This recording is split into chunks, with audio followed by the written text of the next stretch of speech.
How the Grinch Stole Christmas by Dr. Seuss.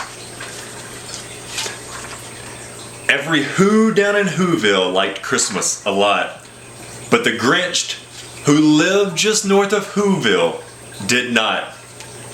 The Grinch hated Christmas the whole Christmas season. Now please don't ask why.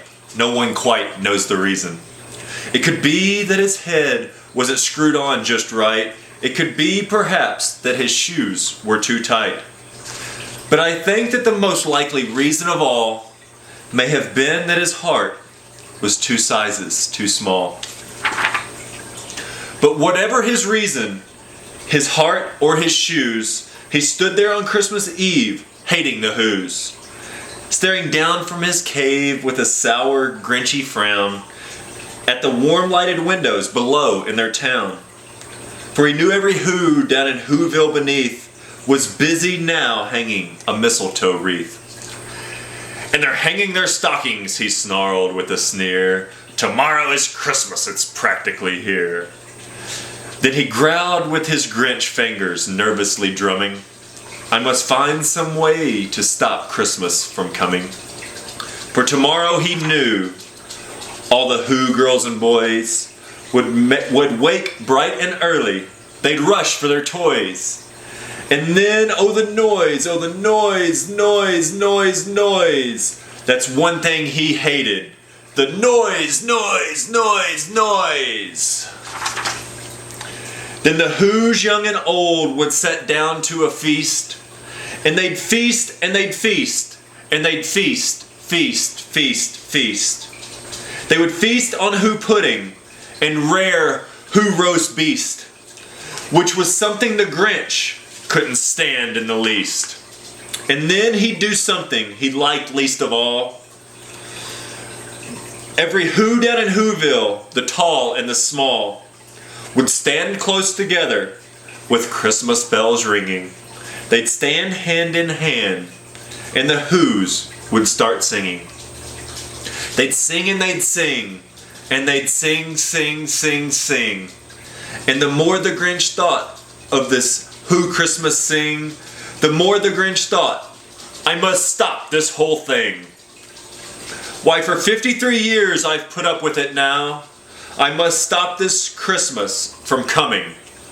But how? Then he got an idea. An awful idea.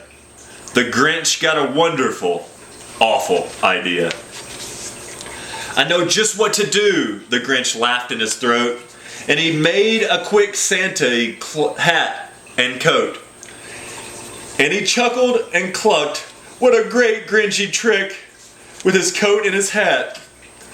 I look just like, with this coat and this hat, I look just like Saint Nick.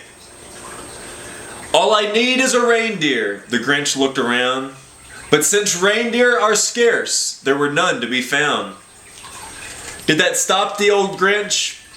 No, the Grinch simply said. If I can't find a reindeer, I'll make one instead. So he called his dog Max. Then he took some red thread and he tied a big horn on the top of his head. Then he loaded some bags and some old empty sacks on a ramshackle sleigh. He hitched up old Max. Then the Grinch said, "Giddy up!" And the sleigh started down towards the home where the Whos lay a snooze in their town. All their windows were dark, quiet now filled with air. Quiet snow filled the air. All the Whos were all dreaming sweet dreams without care. When he came to the first little house on the square, this is stop number 1, the old Grinchity Claus hissed. And he climbed on the roof, empty bags in his fist. Then he slid down the chimney, a rather tight pinch. But if Santa could do it, then so could the Grinch. He got stuck only once for a moment or two. Then he stuck his head out of the fireplace flue. Where the little Who stockings all hung in a row, these stockings, he grinned, are the first things to go. Then he slithered and slunk with a smile most unpleasant, round the whole room, and he took every present. Pop guns and bicycles, roller skates, drums, checkerboards, tricycles, popcorn and plums. And he stuffed them in bags. Then the Grinch very nimbly stuffed all the bags one by one up the chimney. Then he slunk to the icebox. He took the Who's feast. He took the Who pudding. He took the roast beast. He cleaned out the icebox as quick as a flash. Why, that Grinch even took their last can of Who hash. Then he stuffed all the food up the chimney with glee. And now, grinned the Grinch, I will stuff up the tree. And the Grinch grabbed the tree and he started to shove, when he heard a small sound like the coo of a dove. He turned round fast and he saw a small Who, little Cindy Lou Who was not more than 2. The Grinch had been caught by this tiny Who daughter, who'd gotten up out of bed for a cup of cold water. She stared at the Grinch and said, Santa Claus, why? Why are you taking the Christmas tree? Why? But you know that old Grinch was so smart and so slick. He thought up a lie, and he thought it up quick. Why, my sweet little tot, the fake Santa Claus lied. There's a light on this tree that won't light on one side. So I'm taking it home to my workshop, my dear. I'll fix it up there. Then I'll bring it back here. And his fib fooled the child. Then he patted her head, and he got her a drink, and he sent her to bed. And when Cindy Lou Who went to bed with her cup, he went to the chimney and stuffed the tree up. Then the last thing he took was the log for their fire. Then he went up the chimney, himself the old liar. On the walls he left nothing but hooks and some wire.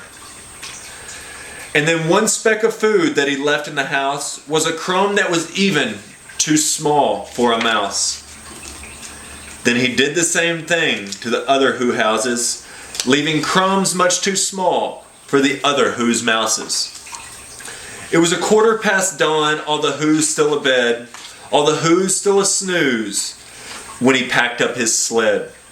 Packed it up with their presents, the ribbons, the wrappings, the tags and the tinsel, the trimmings, the trappings. 3,000 feet up the side of Mount Crumpet, he rode with his load to the tip-top to dump it.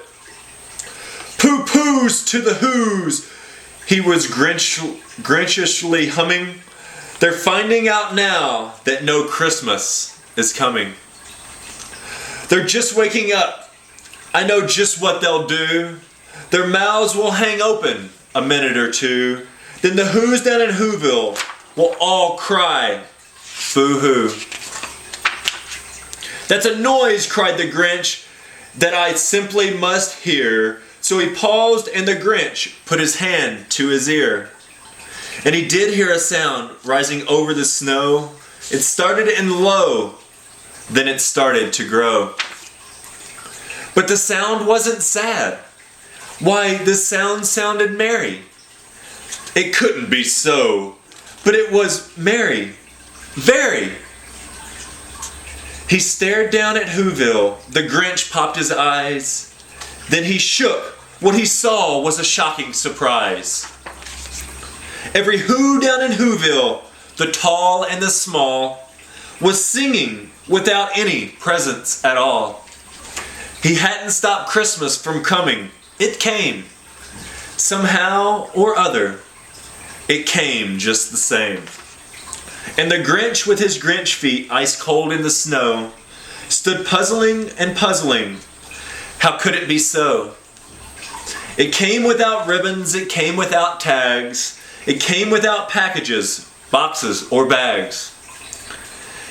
And he puzzled 3 hours till his puzzler was sore.